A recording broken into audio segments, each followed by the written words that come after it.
அனைவருக்கும் வணக்கம். சிம்மராசினியர்களுக்கு எண்ணி 3 நாளில் உங்களுடைய வாழ்வில் எதிர்பாராத ஒன்று நடக்க போகுதுங்க. அந்த நாள் 13/12/2024 யாராலும் தடுக்க இயலாது. அந்த வகையில சிம்மராசினியர்களுக்கு என்ன மாதிரியான நன்மைகள் எல்லாம் ஏற்பட இருக்கு, கிரகநிலைகளின் ரீதியாக அமையிருக்கும் சாதகங்கள் என்ன, பாதகங்கள் என்ன, மேலும் என்ன மாதிரியான முன்னேற்றங்கள் எல்லாம் உங்களுடைய வாழ்வில் ஏற்பட இருக்குது, குறிப்பா இத்தருணங்கள்ல நீங்கள் என்ன செய்ய வேண்டும், என்ன செய்யக்கூடாது, என்ன செய்தால் என்ன மாதிரியான நன்மைகள் எல்லாம் ஏற்படும், குறிப்பா இன்ற நாள் என்ன நாள் என்பது குறித்தான முழுமையான பதிவை தான் இந்த வீடியோல நம்ம விரிவா பார்க்க போகிறோம். அந்த வகையில சிம்மராசினியர்களை பொறுத்த வரைக்கும் 13/12/2024 இன்றைய தினம் தீப ஒளி திருநாளாக மிக விமர்சையாக கொண்டாடப்பட இருக்குதுங்க. அப்படிப்பட்ட இன்றைய நாள்ல வீட்டில் செல்வம் பெருக என்ன செய்ய வேண்டும் என்று பார்க்கும்போது வருடத்தின் மிக முக்கியமான பண்டிகை, விரதம் மற்றும் விழாக்களில் ஒன்றுதான் இந்த திரு கார்த்திகை தீப திருவிழா. இன்றைய நாளை பொறுத்த வரைக்கும் திருவண்ணாமலை அருணாச்சலேஸ்வரர் கோவிலில் 10 நாள் விழாவாக திருக்கார்த்திகை தீப திருவிழா கொண்டாடப்படுவது வழக்கங்க. இவ்விழாவில் 10 நாட்களும் பஞ்சமூர்த்திகள் பவனி காண்பதுடன் மகா தீபம் ஏற்படுவதற்கு முன் கோவிலில் வருடத்திற்கு ஒரு முறை மட்டும் ஒரு சில நிமிடங்கள் நடக்கும் அர்த்தநாதீஸ்வரர் தரிசனத்தையும் இன்றைய நாள்ல நம்மால் காண முடியுங்க. திருக்கார்த்திகை தீபம் அன்று மாலையில் வீடுகள் தோறும் தீபங்கள் ஏற்றப்பட்டு தீபங்களில் வடிவாக இறைவனை வழிபடுவது வழக்கம். வீடுகளில் தீபம் ஏற்றும் போது எந்த முறையில் எத்தனை தீபங்கள் எந்தெந்த இடங்களில் ஏற்ற வேண்டும் என விதிமுறைகளை தெரிந்து கொள்ளலாங்க. அந்த வகையில திருக்கார்த்திகை தீபத்தை பொறுத்த வரைக்கும் இந்த கார்த்திகை மாதம் என்றாலே அனைவருக்கும் நினைவில் வருவது திருவண்ணாமலை மலை உச்சியில் ஏற்படும் மகா தீபம், வீடுகள் தோறும் ஏற்றப்படும் தீபங்களும் தாங்க. இந்துக்களின் வழிபாட்டு முறையில் தீபம் ஏற்றி வழிபடுவது என்பது மிக முக்கியமான மற்றும் சக்தி வாய்ந்த வழிபாடாக பார்க்கப்படுகிறது. சாதாரணமாக இறைவனை வழிபடுவதும் மந்திர ஜபம் செய்வதை விட ஒரே ஒரு அகல் விளக்கை இறைவன் முன்பு ஏற்றி வைத்து வழிபட்டாலும் மந்திர ஜபம் செய்தாலும் 2 மடங்கு பலன் கிடைக்கும் என சொல்லப்படுகிறது. இறைவன் ஜோதி ரூபமானவன், அவனுக்கு உருவம் கிடையாது. இறைவன் பஞ்சபூதங்களின் வடிவமாக எங்கும் நிறைந்திருக்கிறான். யார் எந்த வடிவத்தில் நினைத்து வழிபடுகிறார்களோ அவருக்கு அந்த வடிவத்திலேயே இறைவன் அருள் செய்து காட்சி தருவதாக இந்து சமய சாஸ்திரங்கள் சொல்லுகின்றன. அப்படிப்பட்ட இந்த தீபம் ஏற்றி வழிபட காரணம் என்ன என்று பார்க்கும்போது இறைவன் ஜோதி வடிவமானவன் என்ற உண்மையை உலகிற்கு உணர்த்துவதற்காக பிரம்மாவிற்கும் மகாவிஷ்ணுவிற்கும் தங்களில் யார் பெரியவர் என்ற போட்டி ஏற்பட்ட போது அடிமுடி காண முடியாத அண்ணாமலையாராக பிரம்மாவிற்கும் விஷ்ணுவிற்கும் 30 முக்கோடி தேவர்களுக்கும் ஈசன் ஜோதி ஸ்வரூபமாக காட்சியளித்த திருநாள் தான் இந்த கார்த்திகை மாத பௌர்ணமி.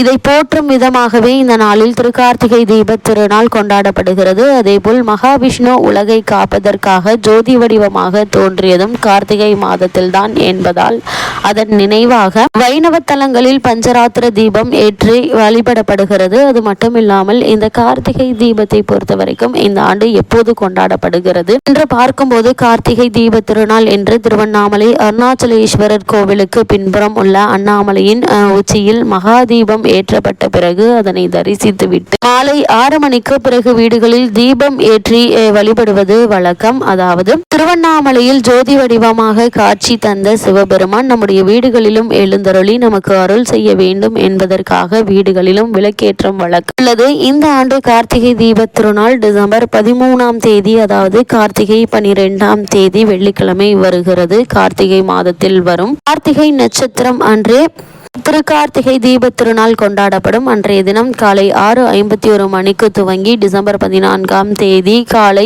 4:56 வரை கார்த்திகை நட்சத்திரம் உள்ளது. இந்த கார்த்திகை தீபத்தினுடைய சிறப்புகள் என்ன என்று பார்க்கும்போது இத்தருணத்தை பொறுத்த வரைக்கும் கார்த்திகை மாத சிவபெருமானுக்கும் முருகபெருமானுக்கும் மிகவும் விசேஷமானது என்பது அனைவருக்கும் தெரியும். இந்த ஆண்டு கூடுதல் சிறப்பாக கார்த்திகை தீப திருநாள் முருகபெருமானுக்குரிய கார்த்திகை நட்சத்திரத்தில் சிவபெருமானுக்குரிய பிரதோஷ தினத்தில் மகாலட்சுமிக்குரிய மங்களகரமான வெள்ளிக்கிழமையில் அமைந்துள்ளது. இந்த நாளில் தீப வழிபாடு செய்வது மிக மிக விசேஷமானதாகும். அதுவும் பிரதோஷ காலத்தில் தீபம் ஏற்றி வழிபடுவதால் பல மடங்கு அதிகமான பலனும் சிவன் அருளும் கிடைக்கும். கார்த்திகை தீப திருநாளில் வீட்டின் வாசலில் துவங்கி வீடு முழுவதும் விளக்கேற்றி வைக்க வேண்டும் என்பது தெரியும். ஆனால் எந்தெந்த இடங்களில் எத்தனை விளக்குகள் வீட்டின் ஏற்றினால் லட்சுமி கடாட்சம் உண்டாகும் என்பது பலருக்கும் தெரியாது. அப்படி விளக்குகளின் எண்ணிக்கையும் விளக்கேற்றும் முறையும் என்ன என்று பார்க்கும்போது வீட்டின் அளவும் அமைப்பும் எப்படி இருந்தாலும் மொத்தமாக 27 விளக்குகள் ஏற்றுவதே சரியான முறை. அதற்கு மேல்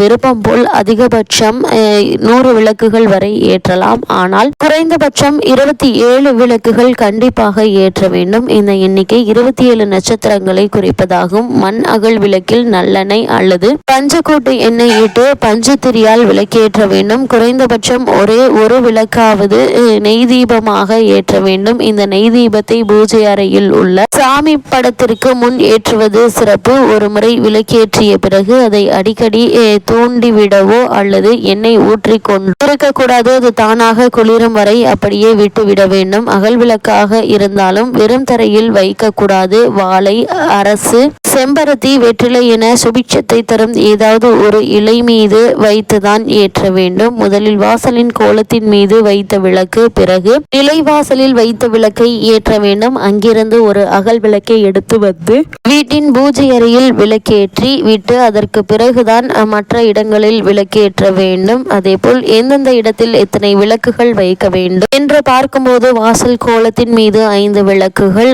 நிலைவாசலில் 2 விளக்குகள், வாசல் படி 4 விளக்குகள், திண்ணை, மாடம் அல்லது ஜன்னலில் 6 விளக்குகள், வீட்டின் நடுக்கூடம் 2 விளக்குகள், பூஜை அறை 2 தீபங்கள், சமையல் அறையில் 2 தீபங்கள், வீட்டின் பின்புறம் 3 விளக்குகள், வீட்டிற்கு வெளியில் யம தீபம் 1 விளக்கு ஆக 27 விளக்குகள் ஏற்றி வழிபடுவது எண்ணற்ற நன்மைகளை ஏற்படுத்தும். அது மட்டுமில்லாமல் சிம்மராசினியர்களுக்கு இன்றைய நாள்ல மேலும் என்ன மாதிரியான நன்மைகள் எல்லாம் உங்களுடைய வாழ்வில் ஏற்பட இருக்கு என்று பார்க்கும்போது உங்களுடைய ராசிக்கு சுகஸ்தானத்தில் சூரியனோடு இணைந்து யோகம் பெறுகிறார்கள். உயர்கல்வி கற்க நினைப்பவர்களுக்கு இது ஒரு நல்ல காலம் என்றுதாங்க சொல்ல வேண்டும். அதற்கான வாய்ப்புகளும் ஏற்படக்கூடிய ஒரு தருணமாக தான் இன்றைய நாள் அமைஞ்சிருக்கு. குறிப்பா சிம்மராசினியர்களை பொறுத்த வரைக்கும் உங்களுடைய ராசிக்கு 5 சுக்கிரன் அமர்ந்திருப்பதால் கலை தொழில்கள் சிறப்பாக நடக்குங்க. ஆடை ஆபரண சேர்க்கை உண்டாகக்கூடிய ஒரு தருணமாகவும் அமைஞ்சிருக்குது. வருமானம் நல்லபடியாக இருக்குங்க. கோவில் தரிசனம் உண்டு. பெண்களால் முன்னேற்றம் ஏற்படக்கூடிய ஒரு காலகட்டமாகவும் இத்தருணம் அமைஞ்சிருக்குதுங்க. பூர்வீக சொத்து பிரச்சனைகள் தீருங்க. பிறகு பார்த்து கொள்ளலாம் என்று கைவிட்ட விஷயங்கள் உங்களை தேடி வரக்கூடிய ஒரு தருணமாகவும் இந்த தீப திருநாள் அமைஞ்சிருக்குதுங்க. அதிகார வர்க்கத்தில் உள்ளவர்கள் உங்களுக்கு சாதகமாக உங்களுடைய முன்னேற்றத்திற்கு துணையாக இருப்பாங்க. இருந்தாலும் கூட சிம்மராசினியர்கள் மேலும் என்ன மாதிரியான விஷயங்கள்ல நீங்கள் கவனமாக இருக்க வேண்டும் என்று பார்க்கும்போது சூரியன் 4ஆம் இடத்தில் இருப்பதாலும் அவர் உங்களுடைய ராசிநாதனாக இருப்பதாலும் உங்களுடைய பேச்சும்